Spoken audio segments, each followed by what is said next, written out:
Kay had this radical idea in the mid-90s to actually publish all of their R&D budget analysis on the web, which was amazing. So AAAS kind of entered the 21st century before it even arrived. It was good. And actually, another of our classmates from that year, Joanne Carney, is now Director of Government Relations at AAAS. So we had a really great class of folks when I was here in Yale School. So I've observed that the federal science technology policy community here in DC has changed fairly substantially over the past 30 years. Many of those improvements are directly attributable to Al and his work and his dedication. One of the major changes from my point of view is I feel like the community has actually grown quite substantially, which is not surprising considering the growth in the federal R&D budget over these years and also the way that technology and science has invaded all kinds of areas of policy, not just classic R&D budget policy. I think a large influence also was the very successful AAAS Science Technology Policy Fellows Program, which was also part of Al's portfolio when he was at AAAS. One thing that I think is a little bit worrisome is that despite the laudable efforts of faculty here at CISTP in graduating master's students with science technology policy backgrounds, the growth in the science technology policy workforce has outstripped our ability to provide formal kind of training in the background and history of science and technology policy. So as someone who frequently has hired people to be science technology policy analysts at different organizations, I was always struck because there was a certain cohort of people who come in my door who were often PhD bench scientists who had just discovered science policy as an area and seemed convinced that they were the first ones to discover it, and that this was something completely, whoever thought there was policy for science, wow. And so it's kind of a testament to the fact that we really need a lot more kind of training in this area. We seem to have this constant recycling of the same questions, which is endemic to all areas of policy, but the question of, for every $1 million of R&D spending, how many jobs are created is one that we hear all the time and seems to keep coming back. And just so you know, it depends on how much you spend, where you spend it, how it's being spent, and all kinds of other variables. So there's no answer to that. Really to go, this kind of goes to kind of the whole heart of the issue, which is, I think, central to what's going on in this, what we call science of science and innovation policy. Whether in fact we have a bona fide discipline or sub-discipline or field of research, which Al talked about in his book. Al notes that there is in fact a lengthy history in the study of science and innovation policy that predated Jack Marburger's call for a science of science policy at the AAAS Forum. This history really is easily forgotten and overlooked as time passes. And this is especially significant now because a colleague of ours and I were talking just last week about there seems to be a sort of a generational shift. A lot of the people that I hung out with in the late 90s, early 2000s in science policy and looked up to, some of whom are in this room, are making transitions to other jobs, to retirement, to other regions. And so there may be this draining of the institutional knowledge of the history of U.S. science technology policy. Now, I may be saying this because I'm transitioning myself to becoming a kind of science policy curmudgeon and complaining about all these young whippersnappers who are trying to enter this field. But I think that we are really at risk of losing that connection to this past of a really formal inquiry into science and technology policy. That was pioneered by people like Al, who have lived with one foot in the practice of science technology policy and then another foot in kind of the more thoughtful reflection on what that means and what the challenges are for policymakers. And I can say that even though I consider myself somebody who was very well steeped in this field and its history, Al's book taught me many things and showed me some things where I have my own knowledge of the history certainly had gaps. So this is all a long way of saying that I really hope everyone here reads Al's book, and that in particular that you take this as a way to realize that in the science and science innovation policy, we do have the opportunity to stand on the shoulders of giants, provided that we actually take the time to look around for them and find them, which is sometimes not a trivial task, given the fact that our field really covers people with a wide variety of backgrounds, who have been in a wide variety of positions in all kinds of organizations, and it's a little bit hard sometimes to get a coherent idea of what are the seminal works in this field. But Al, I think, gives us a really good guide for a lot of the previous work, especially that was federally funded or funded by foundations, to try to build out this community.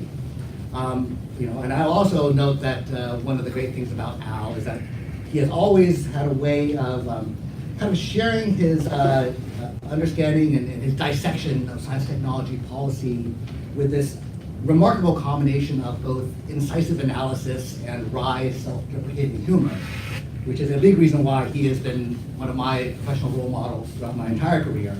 And I think that also a role model for the rest of us. So now you all have the opportunity to benefit from Al's unique perspective on our collective journey to establish a formal foundation of knowledge and learning about science and technology policy. And I hope that everybody here listens attentively, and I'm also looking forward to Al's remarks. Thank you, Jeff. I think I'm going to speak from the podium. That kind of an introduction is great if you don't inhale. You could go on.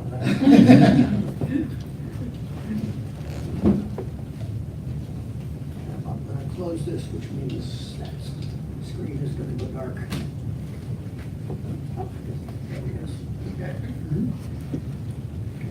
Is this live, Christine?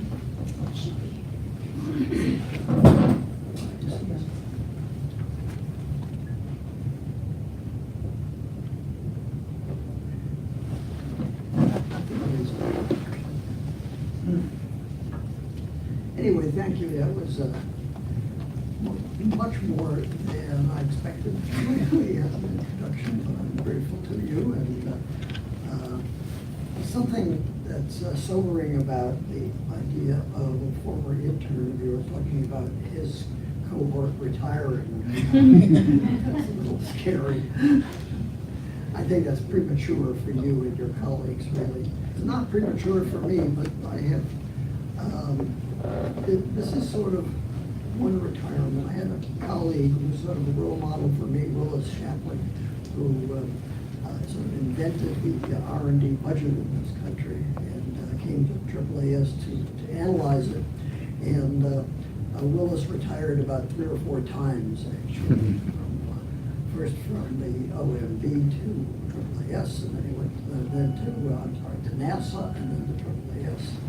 Anyway, I'm grateful for this opportunity to talk to you about my book, and I hope you read it.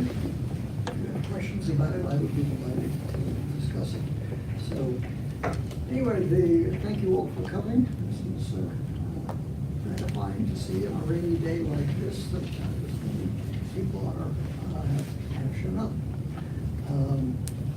The project that led to this book began with an invitation from AAAS after I had left AAAS to come here to GW about 2.5 years ago to give a talk on a topic of my choosing.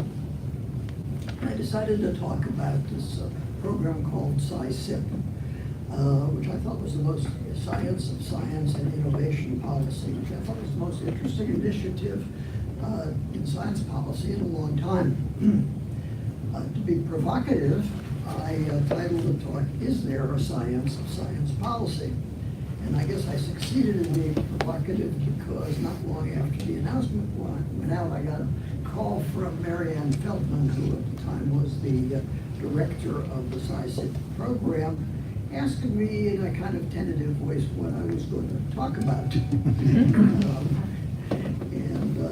Well, she came to the talk that I gave, and we spoke afterwards, and she said that if I wanted to expand on my remarks, that she'd be willing to support a, quote, white paper. I'm not sure what a white paper was, really, in this context, but when someone offers me a grant on the subject that I'm interested in, I have a hard time saying no. So I wrote a proposal for a grant, and I got the grant, and I began research on this topic. I had done some, obviously, in preparation for my lecture. Once I started writing, I realized that what I had going was something between a long article and a short book. And in fact, the short book is what I ended up with. A book that's an easy read, and I hope that you'll find it to your liking and go ahead and read it. Anyway, the book takes off from a pivotal point in recent science policy. John Marburger's 2005 keynote address to the AAAS Policy Forum. And it goes both backwards and forwards in time from that talk. At the time of Marburger's talk, as Jeff has said, I was Director of Science Policy at AAAS, responsible overall for the Policy Forum. And I was, of course, in the audience for that talk. Marburger was a physicist who had been director of Brookhaven National Lab before he came to Washington. He was head of OSDP and thereby George Bush's science advisor, George W. Bush science advisor. This was in the early 2000s. He was new to the field of science policy, and in his talk he lamented the fact that the field of science policy and the literature of science policy didn't give him the tools that he felt he needed to do his job properly.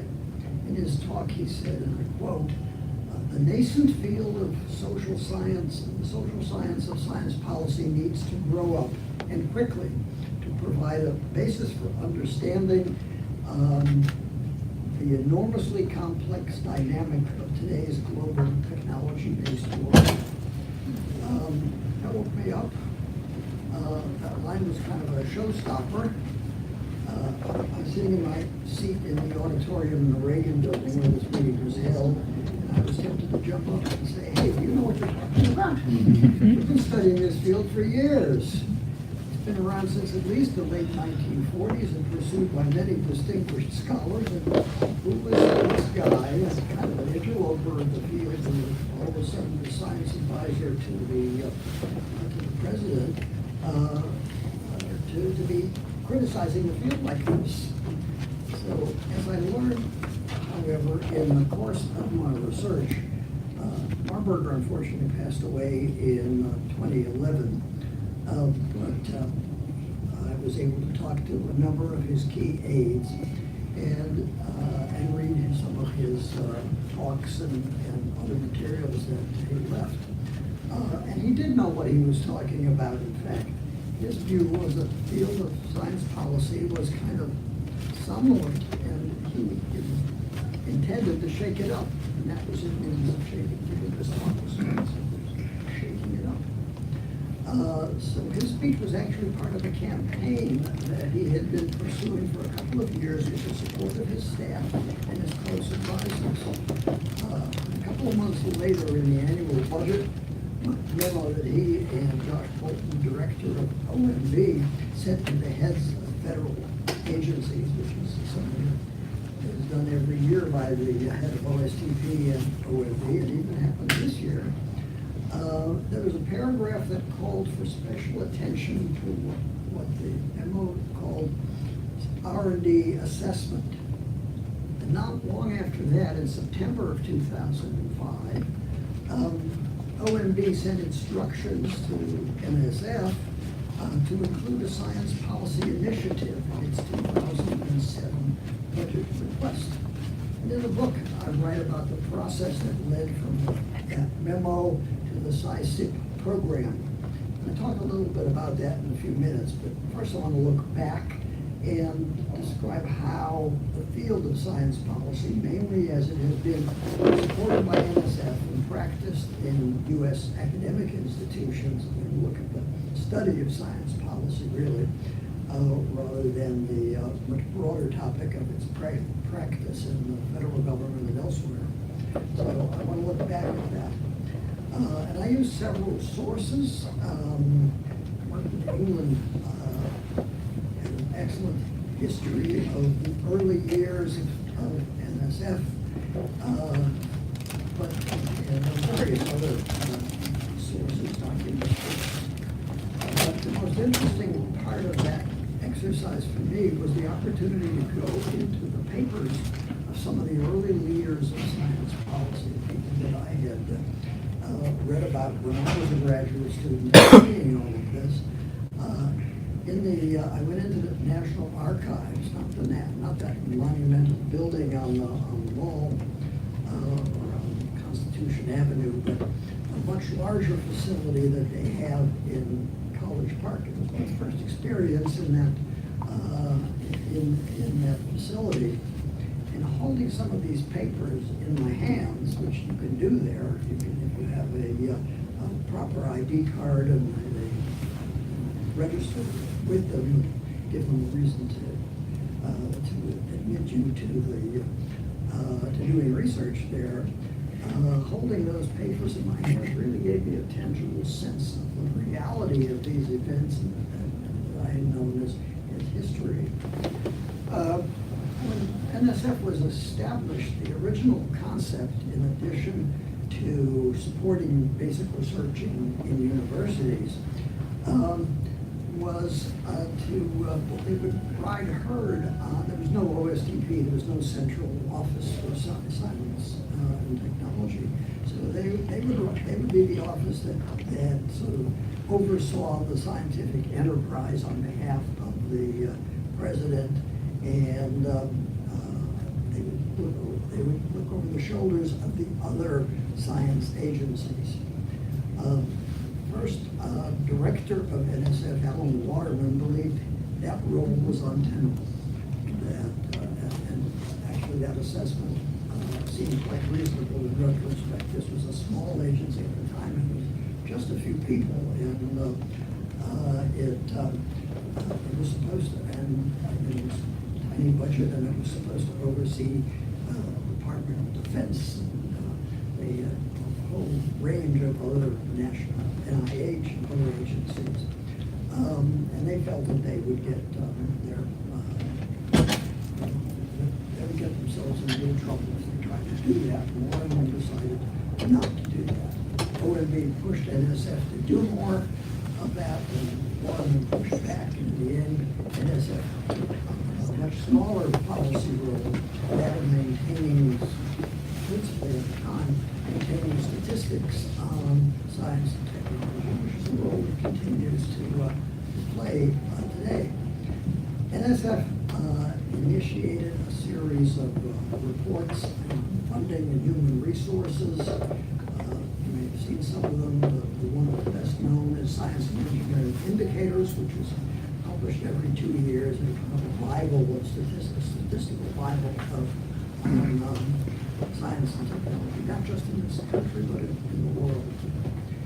Anyway, when that all took place, it was an opportune time, because in 1957, the Soviet Union shocked the world with Sputnik, and suddenly people began to pay attention to science, much more attention to science policy. President Eisenhower discovered that he needed a space agency, a science advisor, and a lot more money for R&D. One of the most interesting files that I found in the archives, and I must say I enjoyed paging through this stuff. I'm a bit of a history buff, I suppose. Was one of those most interesting files was a record, a folder that contained records of a conference on science and policy in 1958. It was held at Endicott House, an MIT-owned conference center in the suburbs of Boston. And it collected for a weekend after Thanksgiving nearly 50 of the movers and shakers of American science and technology at the time. People like J. Robert Oppenheimer, Isidore Rabi, and Edwin Land, founder of Polaroid. And it must have been a very interesting reading, but unfortunately, the file didn't include a record of the discussions, which were off the record anyway. It included a list of the attendees and the session topics, the agenda for the meeting, and that gave you gave me an idea of how this weekend went. The opening session, for example, was devoted to how do we identify the full range of policy issues which scientific advances raise in government, the universities, the economy, and in our international relations. So it's a topic for a 3-hour session. Well, a lot of ground to cover. Unfortunately, I wasn't invited to this, probably because I'm still in high school. This was a time when the main method for development of science policy was a technique that I like to call OGSAT. OGSAT? OGSAT, sometimes known as expert opinion, is a bunch of guys sitting around a table. Anyway, development of the academic field of science policy began in the 1960s. NSF's annual report for 1961 mentions it was particularly interested in the economic impact of science and technology and was funding several grants in this area. In 1963, the National Academy of Sciences established a Committee on Science and Public Policy, COSPUP, and NSF began providing funds for it. It was supported by NSF. This community is a very interwoven and it's a community where everybody knows, at the time at least, everybody knew everybody else. So when the Academy wanted to start something, went to NSF and asked for money to do it, and they got it. And it's still going on to a significant extent. Anyway, NSF characterized COSPUP as a means of systematizing amounts of OGSAT. In other words, the 1967 annual report from NSF describes COSPUP as a, quote, systematic efforts to obtain and organize expert opinion in conventional fashion. The report goes on to mention that it was supporting less conventional, experimental investigations by a firm known as Apt Associates, which many of us know, and the Rand Corporation, to determine whether there were any methods that could be used to assess proposed science programs in conjunction with expert opinion. Having dipped its toe in these waters, NSF soon went in deeper and established a university science policy and planning program that provided institutional support to about a dozen academic institution science policy programs, really, several of which still exist today, including this one here at GW, as well as programs at Harvard, Cornell, and MIT. And some programs that no longer do exist. These programs under the NSF support recognize the growing interest and significant scholarship in science policy among academics, especially in economics, and to a lesser extent in sociology. NSF was seeking to build a community to train future generations of science policy practitioners and scholars. Although I don't really discuss it, by the way, this was just a few years before the AAAS Fellow Program was initiated, and it was about 1973. And a program has had a profound impact on a number of professional science policy people. Anyway, a community began to develop. AAAS held a symposium at its 1967 annual meeting, a 2 or 3 day symposium organized by Don K. Price. Some of you may recognize that name. Dale Wolfley, Price was at the time the AAAS president. Dale Wolfley was executive officer. equivalent of Rushhol's job today, and Gene Skolnikoff, who Jeff mentioned. So there were several sessions, and at one of those sessions, Charles Falk of NSF described the new NSF program to support science policy, explicitly support science policy programs. And the Sloan Foundation, which played a behind-the-scenes role in a lot of this stuff in those days, provided modest funding, and a group called the Science and Public Policy Studies Group was founded, and they came up with a newsletter, which I happen to have some copies of. In fact, I have a complete set. These newsletters would go back. This one is November of '69. This one happens to be November of '72. This sort of provided a basis for information exchange in those pre-internet days when everything was printed and on paper rather than in digital form or electrons.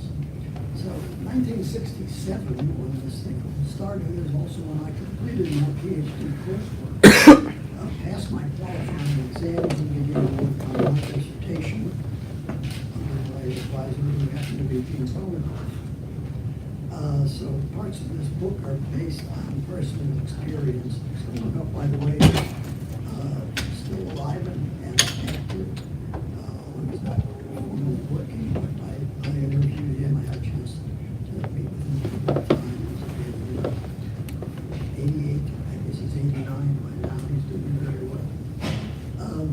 For the next 6 or 7 years after that, the SPPSG, as it was called somewhat clumsily, the SPPSG newsletter chronicled the development programs, a growing sense of community, and it helped to build a world of science policy. It was a little world with a limited number of institutions and people, but nonetheless, it was a major step. And in 1973, the SPPSG became part of AAAS, and it still exists today as COSEP, the committee, the AAAS Committee on Science, Engineering, and Public Policy. The report that led to this is sort of an interesting sign of the professionalization of science policy. The report that led to COSEP's founding at AAAS makes 2 significant points.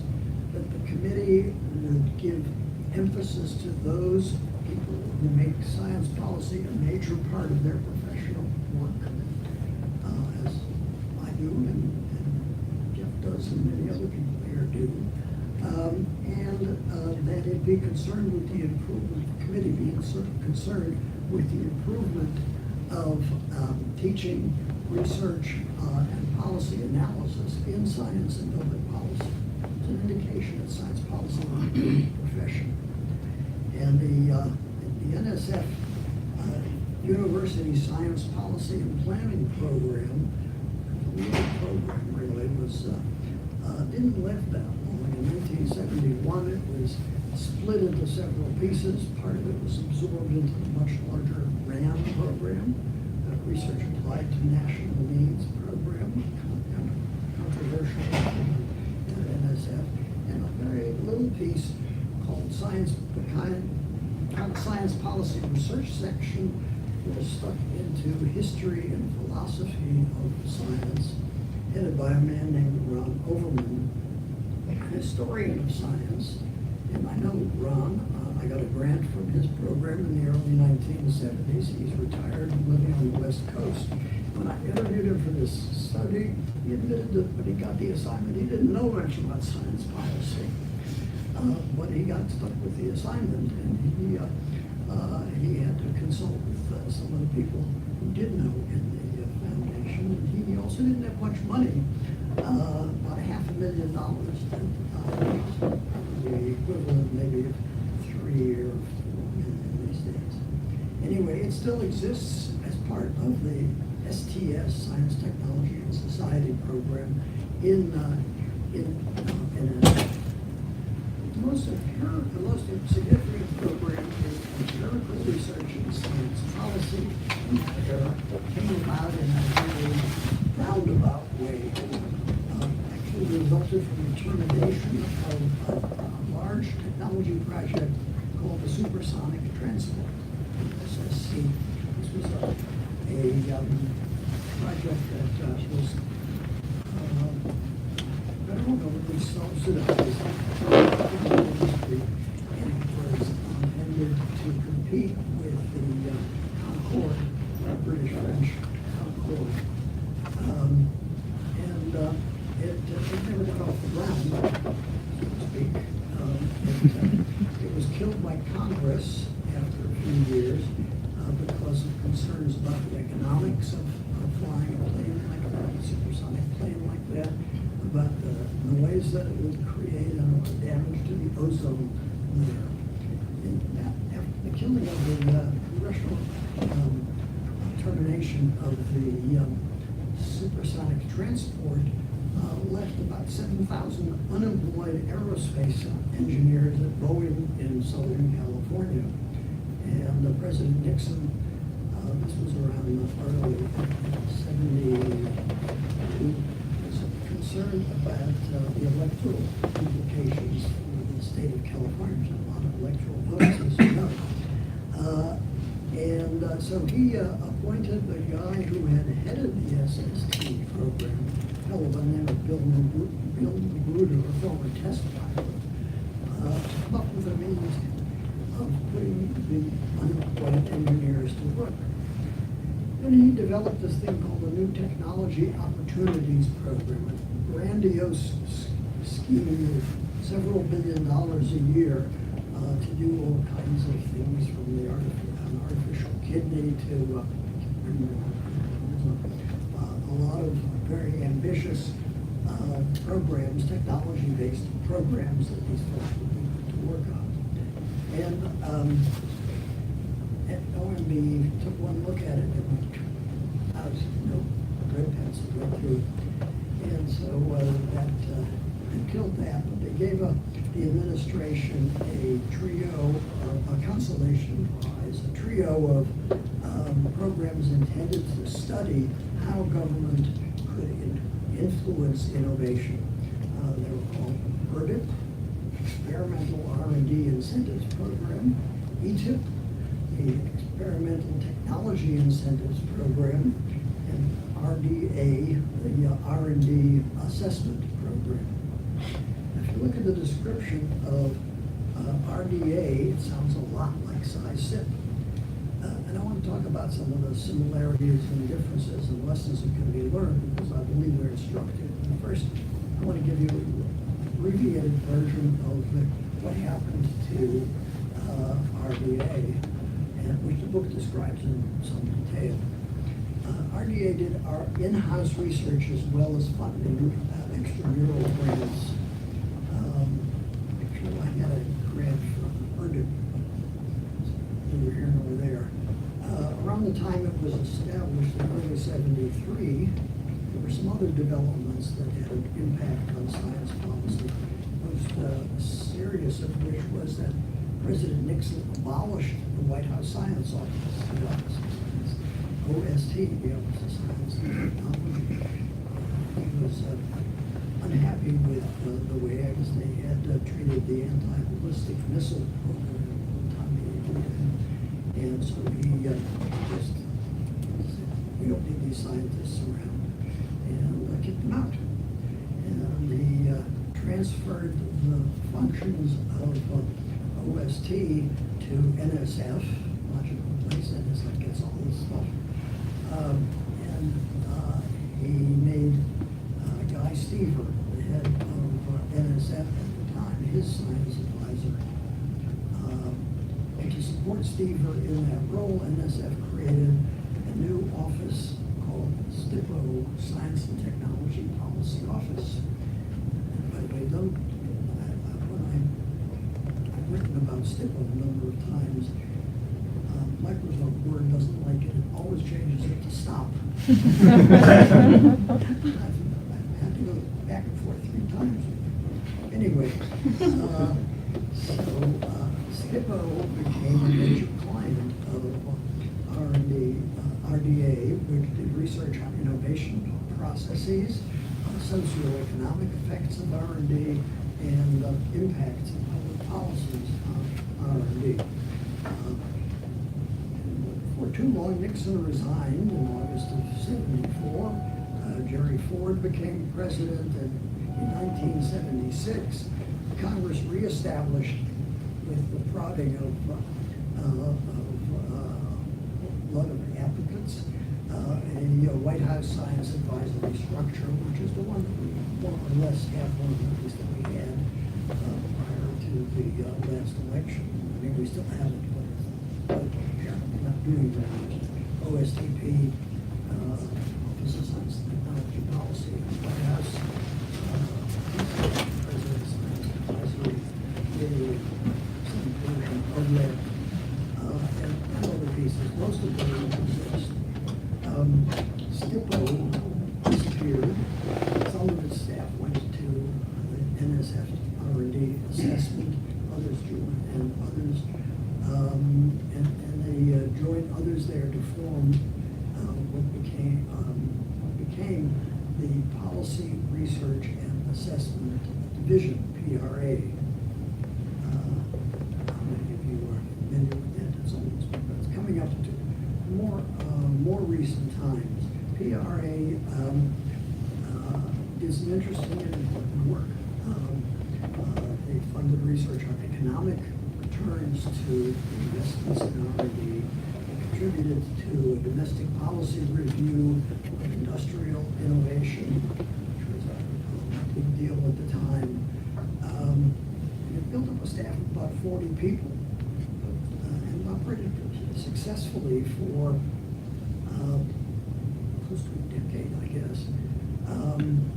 But it got into one of those Washington flaps, mini scandal that takes place within the confines of a particular community. Makes a lot of noise within that community. Nobody outside ever hears about it. And it makes changes in the community. And by the name of Peter House, became director of PRA in the early 1980s under the then NSF director, Eric Block. Block had been vice president of IBM for technical personnel development before he came to NSF. He was the first NSF director without a PhD. And he had a kind of a strong personality, and he carried over his concern with human resources issues from IBM to NSF. Peter House was a very ambitious guy and obliged Block with a study suggesting that there was a looming shortage of scientists and engineers. The math behind this, and there would be a shortfall of some 675,000 scientists and engineers by around the year 2001. Well, the study turned out to be flawed. Nothing of that sort ever happened. And Block got called on the carpet and accused by a congressman of faking a crisis to boost the NSF budget and require more support for science and technology and education. Block retired. Peter House moved to the Smithsonian as an administrator on an exhibit, and also eventually retired.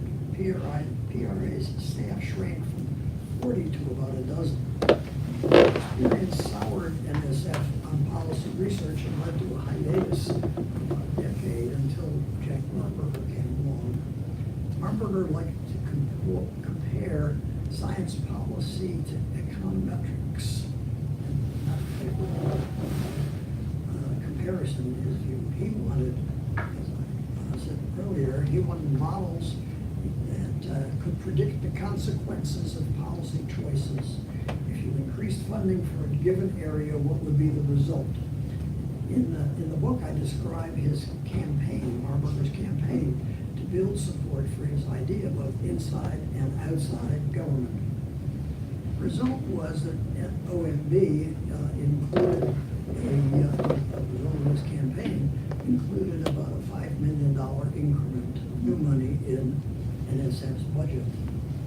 And then there followed some back and forth between NSF and the White House on how to use that money.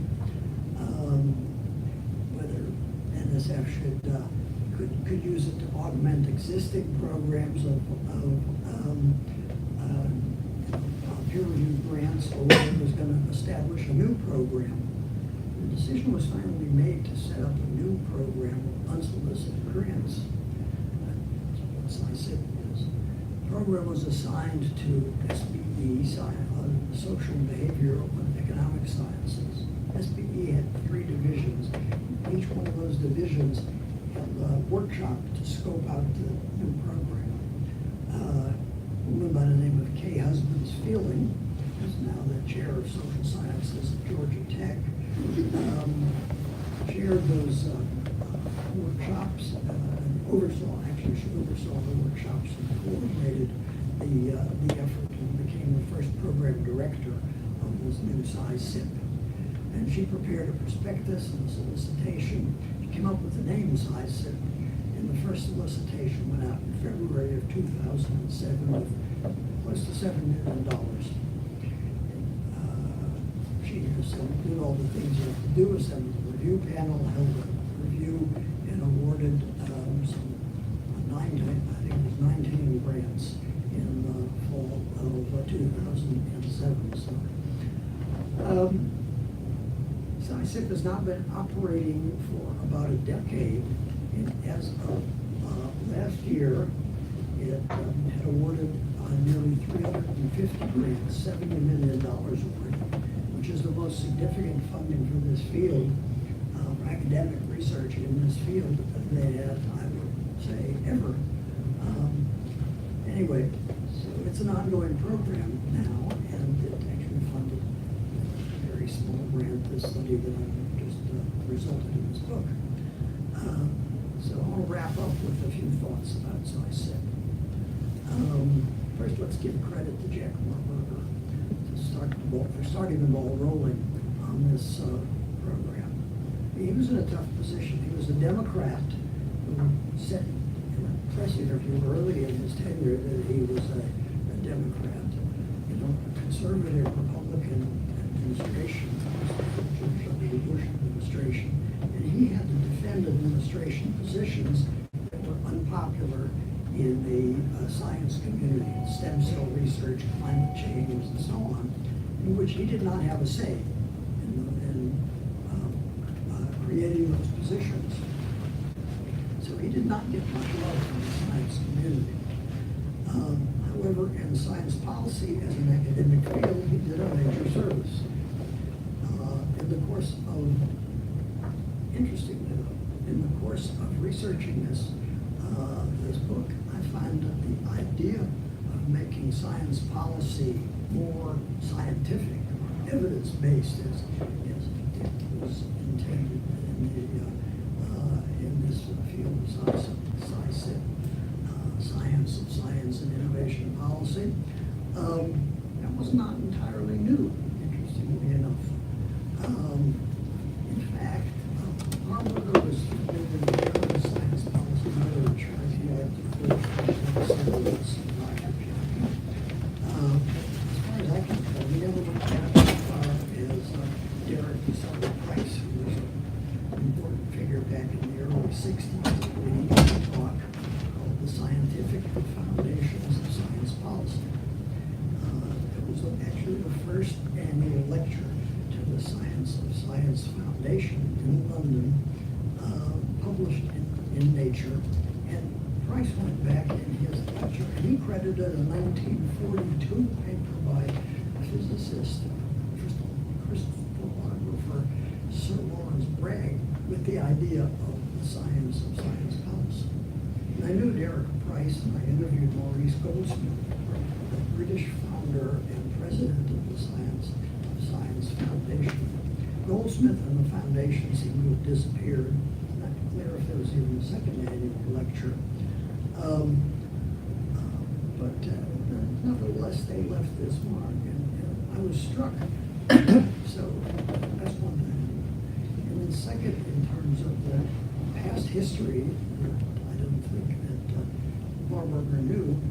I was struck by the similarities between the goals of the R&D assessment program from the 1970s, 80s, and early 90s. And the similarities between that and SciSip.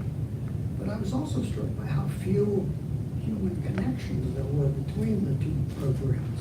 SciSip was created de novo by NSF without the people who were involved. They had the people around who were involved in the PRA, but PRA kind of died in a bit of a mini scandal. Gave the NSF a kind of a bad taste, and there were, as far as I could tell, no real connections between the two programs. But researchers, so they reinvented this thing without reference to its predecessor. And research funded by PRA, however, laid the foundation on which much current research on innovation and technology policy was built. So history repeats itself. If you read history, you're condemned to repeat it. Well, first of all, so what is new with SciSip? First of all, the environment. SciSip was born into a much different world than existed back in the 20, 25 years ago, especially in terms of computers and software.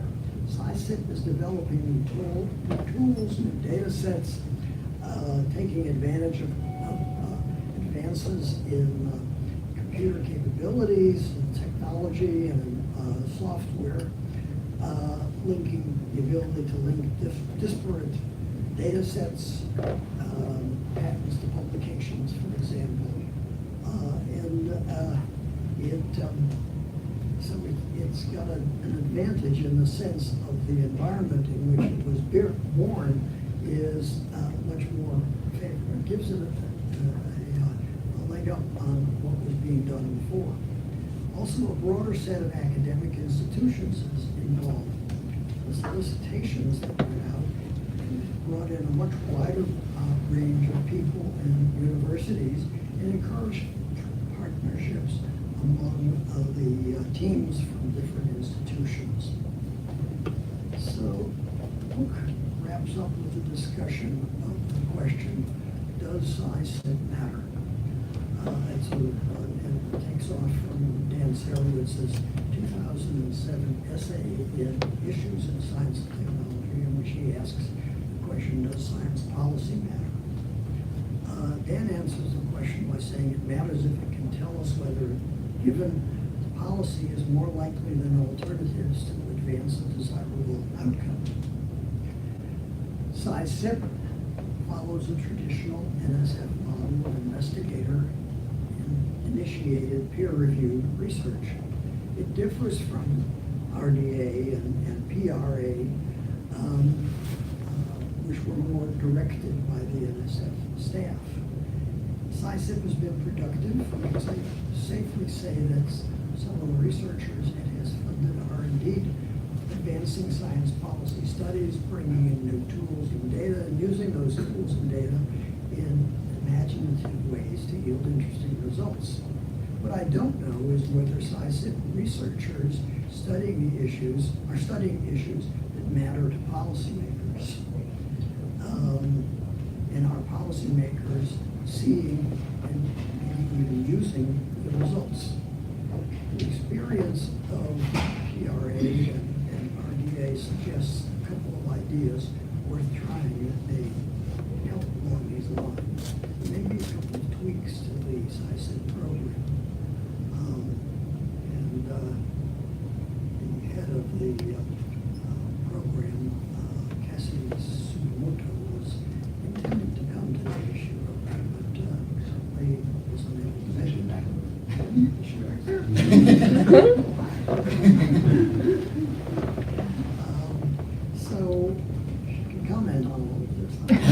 And I hope she will. But one of the ideas that PRA had was having a program director instead of a 2-year rotation, 2 or 3-year rotation, having a program director for long enough to really get to know the community and the job. So either longer-term rotators or maybe permanent staff. Also, she is, I think, will tell you, has virtually no staff of her own at the program. Bringing in users as visitors, or getting staff out in the field would be an interesting innovation, so we give her a chance to really do a lot more, I think, than can be done by one person working alone. In addition, I commend to your attention a report on a workshop held by George Mason University and SRI, which Jeff modestly didn't mention, which is the workshop was in 2016, and on enhancing the usefulness of SciSip research. And it's a very interesting piece of work, and it's available online, but I don't know, as far as I can tell, whether it had any impact.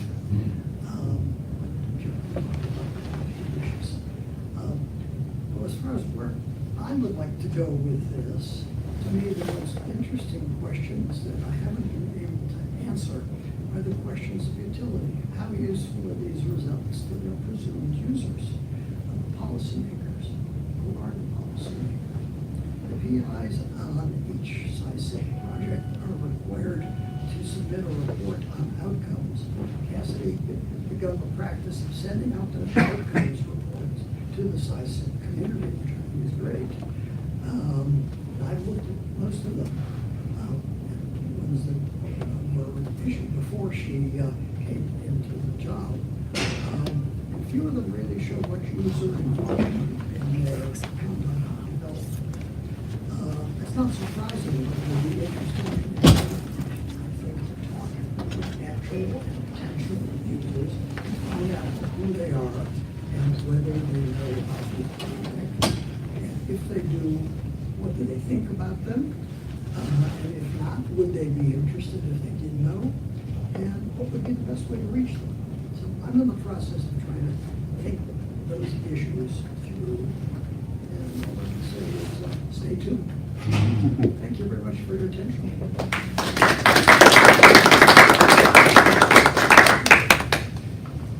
And I guess we have time for some Q&A and dessert.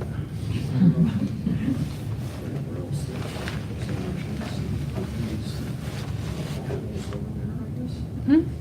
There's fruit. I can pick you off with a comment, Al, if you don't mind.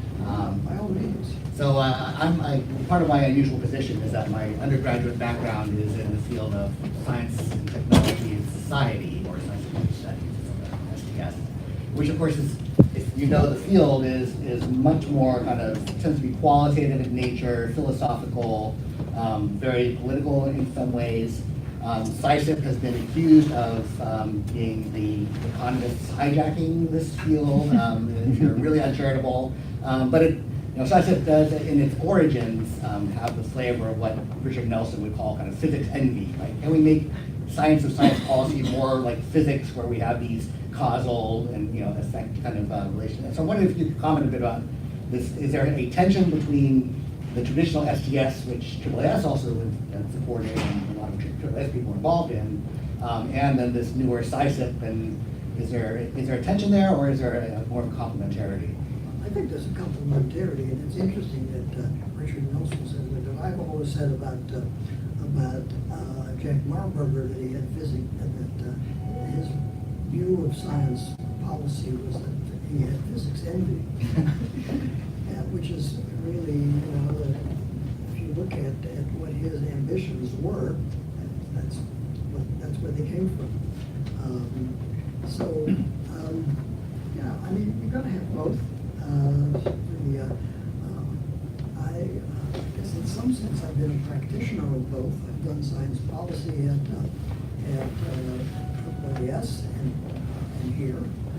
And at the same time, I have also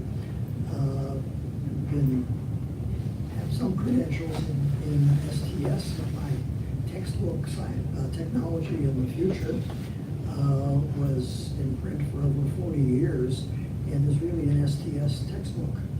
And so I followed that field a little. Other than the text, I haven't really contributed that much to it. My contributions, such that they are, in science policy. So yeah, I think there's room for both, and I think well, it's logical that economists would be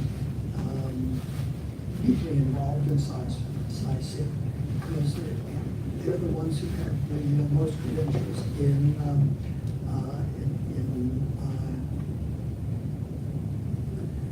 evidence-based work and in the modeling and in the kinds of things that SciSip has been established to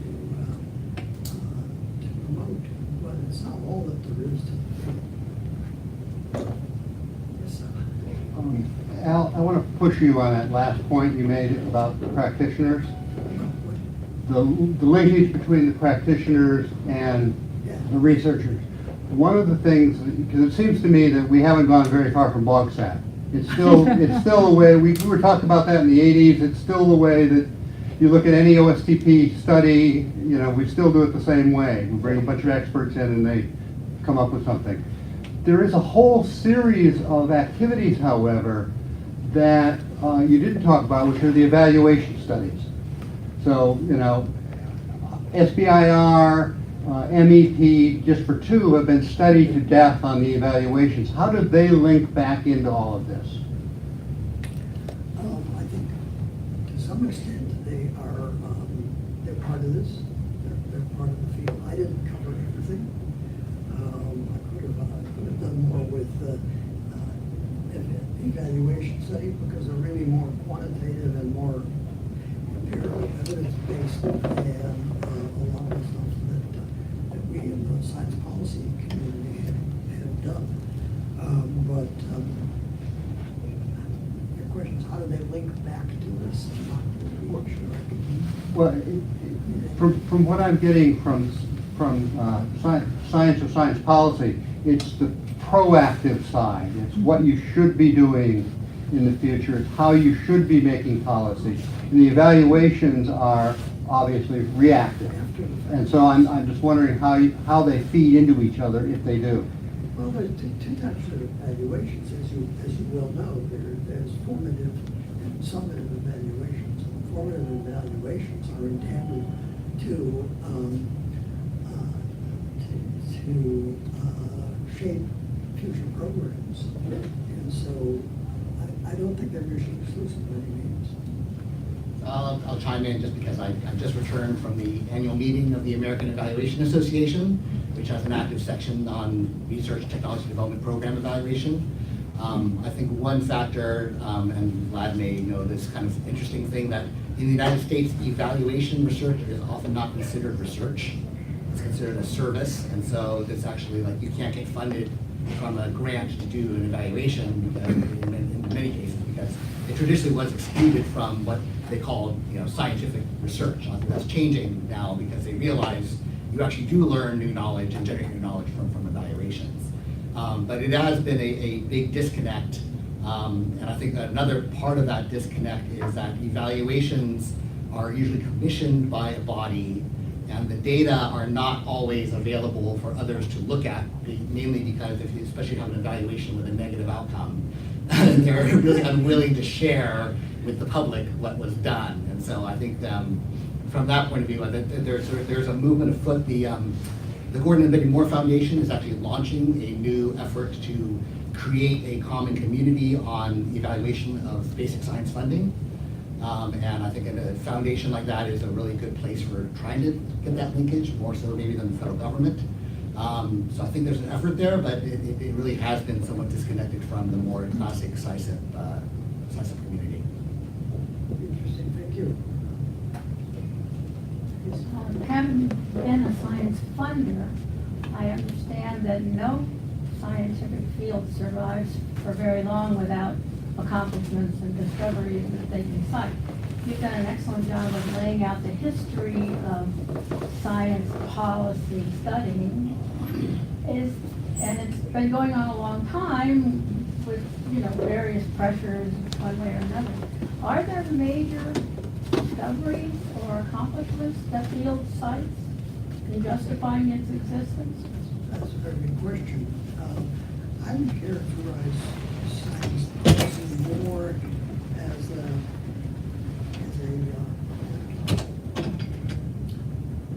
area studies.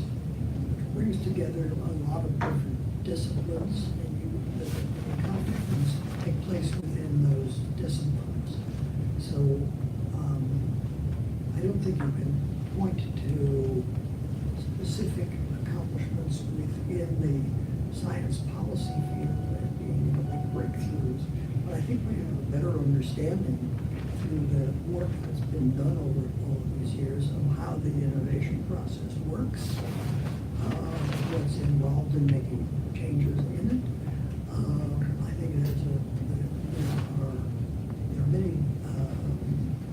many things that have been accomplished by this research, but I don't think that one can say, we've had this specific breakthrough. Maybe you can think of something. Well, you did cite a decision for NSF that it maybe wasn't a good idea to have short-term rotators, but so that must have been based on some research that someone. Or experience. Or experience. And we have different agencies that have different models, and I just wondered if that was like a study that somebody said, this model seems to be working better than this model? I'm not aware of that. Frankly, are you aware? Anybody else?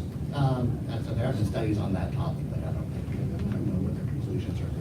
I would say the things that they have done that are coming to light now are things like Eric Fuchs at Carnegie Mellon does some great work on the DARPA model of R&D funding versus the peer-reviewed grant-making model, and kind of comparing DARPA and ARPA-E as an organizational forum to other science agencies, and that's actually had some discussion, I think, here in DC. I think also there's a lot of advances in bibliometrics, scientometrics, network science, which have not had a remarkable impact on policy, but I think academics view it as a huge advance in this how you study science, using publications and patents and other kinds of tool sets and data sets like that, which Cassidy can get great length, because she's done some of the seminal work in that area. So that's again the kind of thing where it's a breakthrough that the academics I think would cite. I don't know if policymakers would recognize that it has had an impact other than they know what the H indexes may be. Yeah. Are there conclusions on this study about DARPA versus the other models? Again, I think it's more about because they're funding different types of research than say NSF or ONR, and so it's important to know how you fit the nature of the type of development or advance you're trying to make. I think the type of management approach depends on the nature of the research that's being funded. One size does not fit all in this respect. So I think that there are universal conclusions. I also think, interestingly, you talked about the field having been, or the program having been co-opted by the economists. Other people would say it's been co-opted by the bibliometricians. So, depends on which side you're on, I suppose. I will also throw in that the most recent Nobel Prize, Paul Romer, is kind of in this SciScience type field, and I think that's an increasing recognition of again the economic study of innovation and science technology. So whereas he's not, I think, a science guy I know of, but there's a feeling that yes, this is an area where we need a lot more work and that there are advances being made. There's also a way of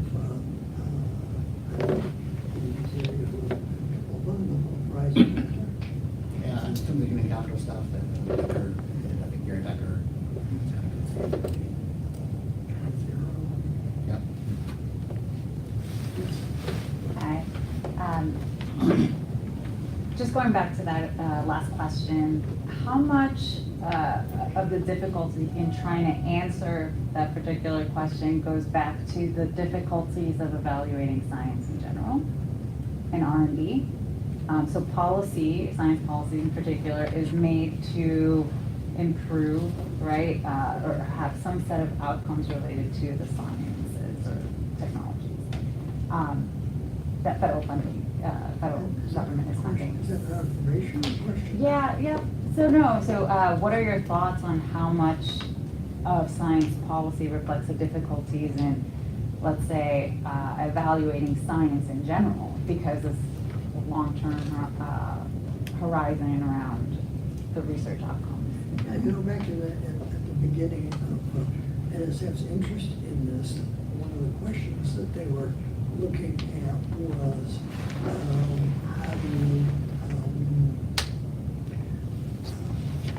how do you predict what research is going to have useful results? They were looking for ways to evaluate in advance different areas of research of proposals, and I think we're still looking. I do think in earlier, so from the previous generation that I was describing in the 70s and 80s, right? So like NSF funded this TRACES study to do case studies tracing technology, which I think contributed a lot to the repudiation of what's called the linear model. There's now greater appreciation that research and technology development is a very complex process with a lot of feedback loops, which I think also led to the creation of the Advanced Technology Program and NIST in the 1980s, 90s, because it was a funding program specifically to address that kind of complex value of death type, innovation phase. Yeah, there's another study that sort of contradicts the TRACES study. Well, the DoD did one too, which I can't recall the name of. Yeah, another odd acronym. Remember? I should remember, but I don't. There's Project Sappho that the UK and Sussex did. Yeah, that's not the one. Yeah, but there was another DoD, but the DoD one was really more development of weapons systems. Yes. Not general technology. Yes, sir. Hi, I guess you anticipate my question. This book certainly has global this the United States has not been only a leader in science and science policy, but also the study of science policy. And I was just wondering, I've been studying European science policy, so I know how heavily European national science policies have been influenced by anything that the US has done. But I was just wondering, did you come across cases where it would have been the other way around, that any initiatives on this end would have been influenced by initiatives somewhere else? And also, how do you think the US role in that space has changed over time, and which have been the biggest changes? How do I think what? The US role, international role in this space has changed. So you just rolled out global science policy. Leader, and yeah. Well, one of the things I did not do in this study is look at the mutual influences of science policy studies in other countries. I mentioned briefly the work that was done in Britain on science, and that's just one small slice of British contribution to all of this. There's a community in several countries of science policy, and there have been interactions, and people have moved back and forth. One of the more recent young stars in this field, not young anymore, is Caroline Wagner, who's a graduate of this program, and who went on to get a PhD in the Netherlands at the University of Twente. So there is that interaction that takes place, an exchange of personnel. I know that in the early days of this, when I was at MIT, Skolnikov hosted a visit, a one-year visit from Jean-Jacques Solomon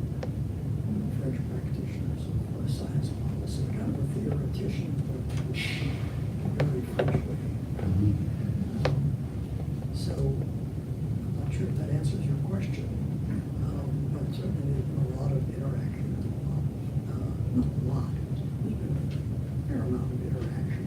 And these people know each other, and there are international meetings that bring them together to listen. Yeah. So, going back a little bit to the structure of the SciSet program, it always seemed to me like Marber was really asking for a kind of an applied research program that would give him useful tools to answer the kind of questions he was asking, and that the NSF program has always been more sort of throw money towards fundamental research, and we know a fair amount about how to do innovation and produce useful results, meaning usually talk to your customers, which is reference. But the program, it seems like, has never really been structured in that way or designed to produce useful results. Would you agree with that? Yeah, it's a compromise between the traditional NSF way of doing things, which is peer reviewed, investigator-initiated research, and sort of directed research. That I think there is an opportunity there. I mean, if Marburger had been around in the 70s and 80s, he would have preferred, I think, a PRA kind of program to SciSet. But, NSF was not prepared to give him that. And I don't think that each of the approaches has its nuances, as we know. But I think he got something that perhaps does not respond exactly to the, or precisely to the kind of providing the kind of information that he wanted. Particularly this, as I concluded at the end, things that policymakers actually want and use. I think they're paying attention to that, and I think that's something in the future. I've been looking, as I said, looking at how, thinking about it anyway, looking at exactly how to study it, thinking about how to connect the two, how to make the academic peer-reviewed investigator-initiated research relevant to the kinds of concerns that policymakers have without suppressing the creativity of the science community, because I think that's an important asset. And I think that SciSet isn't taking advantage of that. There's a lot of stuff that probably program directors in DC might not have thought of as being done word by word. Just like they do. Well, I mean, I think the most significant tool set development that SciSet undertook was in its early years when it was developing this so-called STAR metrics data set of trying to track all federal research spending, especially universities, and linking it to economic outcomes, right? So that was where they were trying to build those tools. There was a lot of, I think, institutional reasons why it didn't quite fulfill its original hope of really providing that baseline. And so I think that just speaks to that there's, when you're building a tool set that's supposed to influence policy, there's a political kind of factor you have to take into account, and if you don't, that can be really dangerous. But it also resulted in this IRIS creation. yeah, so it does survive. It's U-Metrics, which is now being run out of the University of Michigan. There is also, I think, a good argument that some people are saying that a lot of what we think we know about science and innovation is really just a bag of stylized facts. And do we really know as much as we think we know? And that now with some of the computer models, we actually might find out what's really going on in science and have a better shot. But that we still need more fundamental knowledge even to build useful tools, because otherwise we're going to build tools that predict the wrong thing entirely, which I've had experience with. And I think also there's an interesting point to be made that SciSet really, in national science policy, made a successful transition from George W. Bush administration to the Obama administration, which shows that it seemed to have some usefulness, I guess. And it's surviving the current environment so far. A Bag of stylized facts. It's an interesting construction.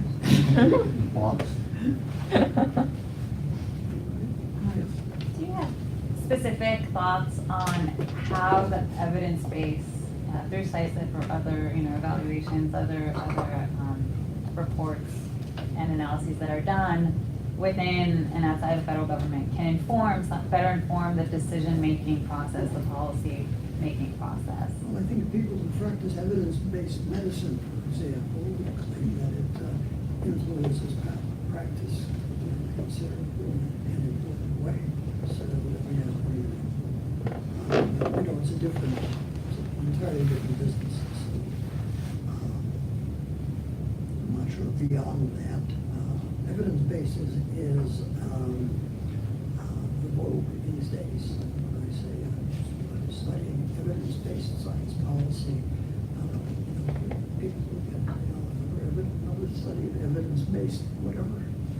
So it may be to some extent a plausible good.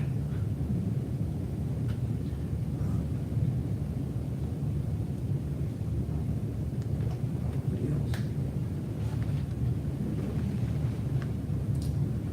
We can go ahead and I guess Range we of can those.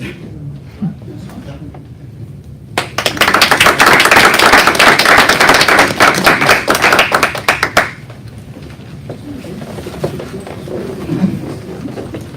If anyone is interested, there are books available for sale in the hall.